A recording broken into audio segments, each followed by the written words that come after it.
সম্মানিত প্রিয় বন্ধুরা, আমরা আজকে দেখব কিভাবে PixelLab অ্যাপসটি ব্যবহার করে কিভাবে একটি নতুন বছরের ব্যানার তৈরি করা হয় সেটি দেখব।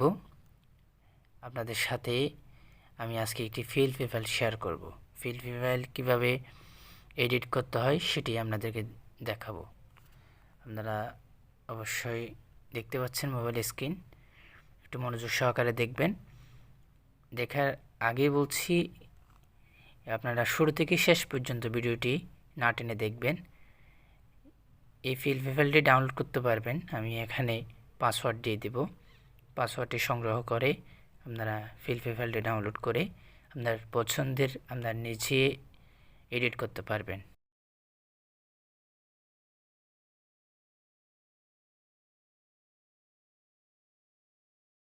আমার চ্যানেলের নতুন দর্শক হয়ে থাকেন, নিত্য নতুন ভিডিও পাওয়ার জন্য চ্যানেলটি সাবস্ক্রাইব করে সাথে থাকবেন, এবং যারা সাবস্ক্রাইব করেছেন তাদেরকে অসংখ্য ধন্যবাদ।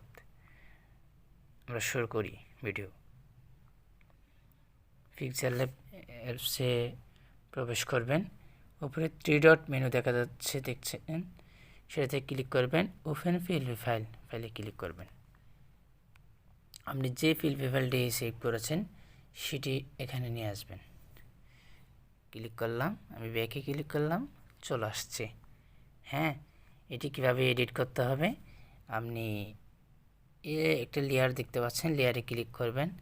আমরা যে নামটা দিতে চাচ্ছেন সেটি এর উপরে ক্লিক করবেন। মনে করেন আমি মোহাম্মদ শহীদুল ইসলাম লেখা আছে, সেটি যদি এডিট করতে চান আপনি এই কলম আইকনে ক্লিক করে এখানে যাবেন। আপনার মতো করে আপনি আপনার নামটা লিখে দিতে পারেন।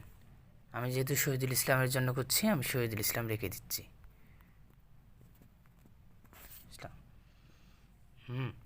এটা যদি ফন্ট পরিবর্তন করতে চান, দেখতে পাচ্ছেন এখানে ফন্টের পরিবর্তন করতে পারেন। আপনার মতো করে আপনি ফন্টটা দিতে পারেন। বুঝতে পারছেন লিখে কীভাবে পরিবর্তন করতে হয়। ছবি কীভাবে পরিবর্তন করতে হয় দেখেন। আগে বলে নিচ্ছি, ছবিটা যদি পরিবর্তন করতে চান, ছবিটা অবশ্যই আপনার PNG ফাইল ডাউনলোড করতে হবে। PNG ফাইল আপনি ছবিটি এডিট করতে পারবেন। তাহলে আমি এই ছবিটা কীভাবে আনছি দেখেন। আমি আবার ছবিটা নিয়ে নিচ্ছি। এটি রিমুভ করার ছিল, আমি রিমুভ করে ছবিটা আবার দেখাচ্ছি আপনাদেরকে আমি কীভাবে আনছিলাম।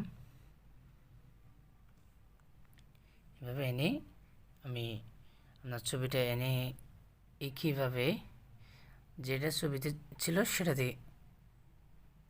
দিবেন, আগেরটা ডিলিট করে দিবেন। তাহলে ছবিটা বসে গেল। ছবিটা এরকমভাবে পরিবর্তন করবেন। এবং এরপরে দেখতে পাচ্ছেন মা এন্টারপ্রাইজ। আপনি যদি এখানে আপনার প্রতিষ্ঠানের নাম দিতে চান, একই রকমভাবে নাম যেভাবে পরিবর্তন করা দেখেছি সেভাবে আপনি এই নামগুলো পরিবর্তন করতে পারেন। আশা করছি বিষয়টি বুঝতে পেরেছেন।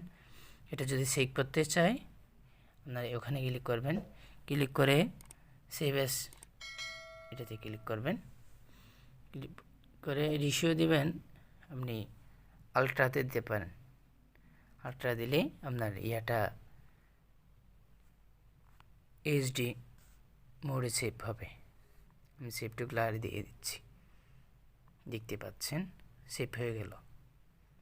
এভাবে একটি PLP ফাইল এডিট করে আপনারা যারা শুরু থেকে শেষ পর্যন্ত ভিডিওটি দেখেছেন সবাইকে অসংখ্য ধন্যবাদ। আসসালামু আলাইকুম ওয়া রাহমাতুল্লাহ।